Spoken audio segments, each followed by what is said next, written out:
Hey you guys, Dan here from Sweetheart, Alabama, the little herb shop located in downtown Greenville, right across from the post office. Today I'm having just a little fun today, and I want to talk about a bunch of old-time remedies that we still use, and these are listed in the Resources of the Southern Fields and Forests from 1863. And the reason why this book was put together, it was for Civil War doctors. Hey David. So we were running out of medicine in the South, and armies were definitely having a hard time finding medicines, and people were not getting the medical treatment that they needed. And so this book taught a lot about not just herbs that you could pick wild, but things you could grow and how to grow them. And it was just a really interesting book about plant life in the South and ways to stay healthy when you didn't have medicine available to you. So I'm going to just pick some random ones. Hey Jeannie. And then I'm going to show you the modern equivalent of that old-time remedy from the 1860s. So one of the first ones they mention is black cohosh. So black cohosh, you're probably familiar with if you're a lady, because they're in a lot of menopause supplements, particularly a lot of female issue supplements, and they knew that then, obviously, but the Civil War doctors were using it for convulsions and also to help people sleep after after a battle. And so it was a little calming too. And so today we still use black cohosh. I just wanted to show you, this is a female comfort. It's a supplement for menopause, and so it does contain black cohosh in it. So we're still using that herb. Hey Pete. Another one I want to point out, and by the way, black cohosh is also called black snake root. Some doctors are using it for sore throat, like if you had a real pussy sore throat. In any kind of random nervous order that you weren't sure what it was exactly, but there was some sort of nervous disorder happening, they would give them black cohosh for that, for the soldiers. Okay, so let's do another one. How about, let's do blackberry. So blackberry leaf has been known for a long time to help with digestive issues, diarrhea. It's high in tannins, and you can see that in an herbal tea like this one by Native American Herbal Tea Company, Good Medicine. Hey Brenda. Hey Philip. So blackberry leaf is something that has been used for so long, and a lot of these, by the way, would have learned,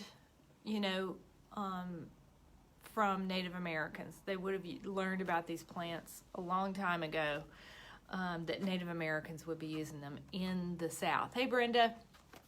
So we see Brenda twice. Oh, I see, you're saying you're watching. I'm so sorry, Brenda. Hey.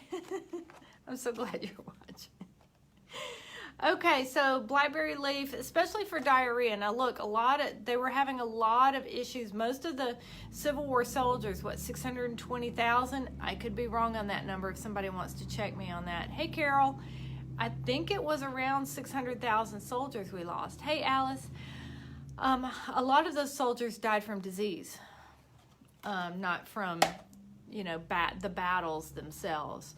Okay, this is one of my favorites. Let's do yarrow. So, hey Vivian. So yarrow is that plant you'll see growing out. It's usually white, but you can see it in yellow too, wild on the sides of the roads. I wish I had a picture of it. It's has a lot of stems, and then the flower head is very big with little tiny little white flowers on it, or yellow, mostly white. Yarrow stops bleeding. I think this is one of the most important wild growing plants in the Civil War. And the reason why is because of so many amputations happening. So they would use yarrow topically, and I've got some in a little bag. I hope you can see this. So they would use yarrow, and this is the dried flower, topically to stop massive bleeding. And I think it helped keep so many of those soldiers alive who were having to have, arms and legs amputated. So yarrow was a really great plant to have around.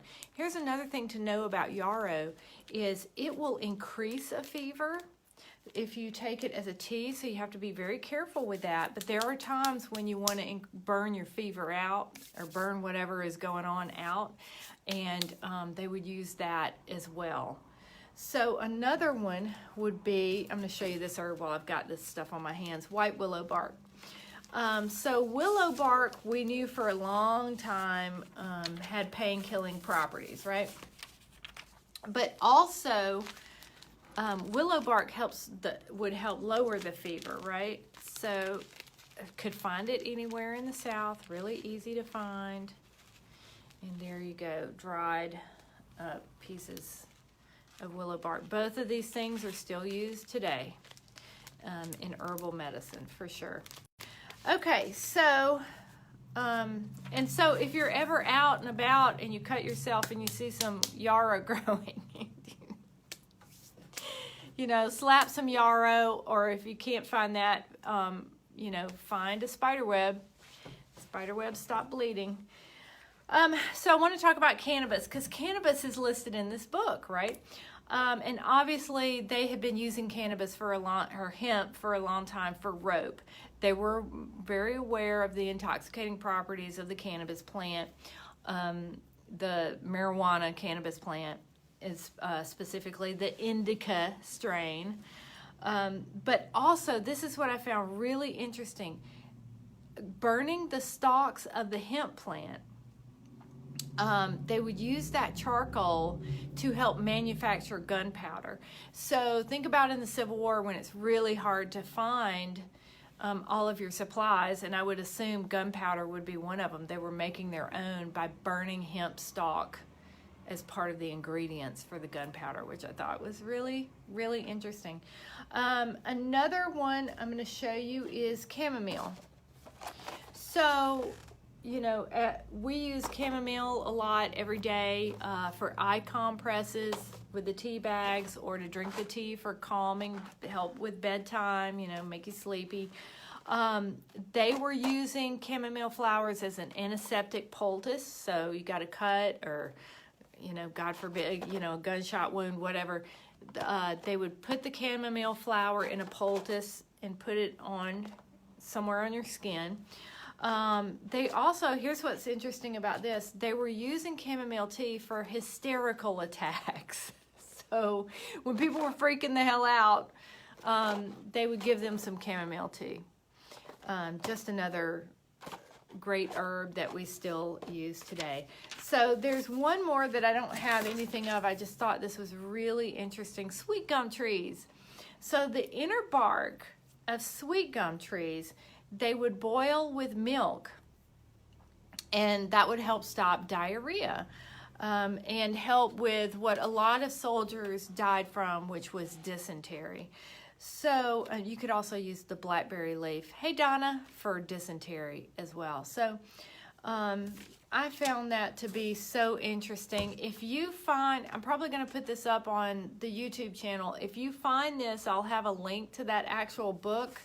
I don't think it's too expensive. It's one of those like the Culpeper book from England that's just, it's the kind of information that's just so valuable because it was written back then, and it's very scientific and helps to show what all these plants were used for when we had nothing else. So I think it's really neat, and I'll probably, I love doing this, finding out about old time remedies. So I'll probably share some more with you guys later. I just wanted you to know that, and if you need anything, you can always message me here, and thank you very much. I hope you have a wonderful day. Love you guys.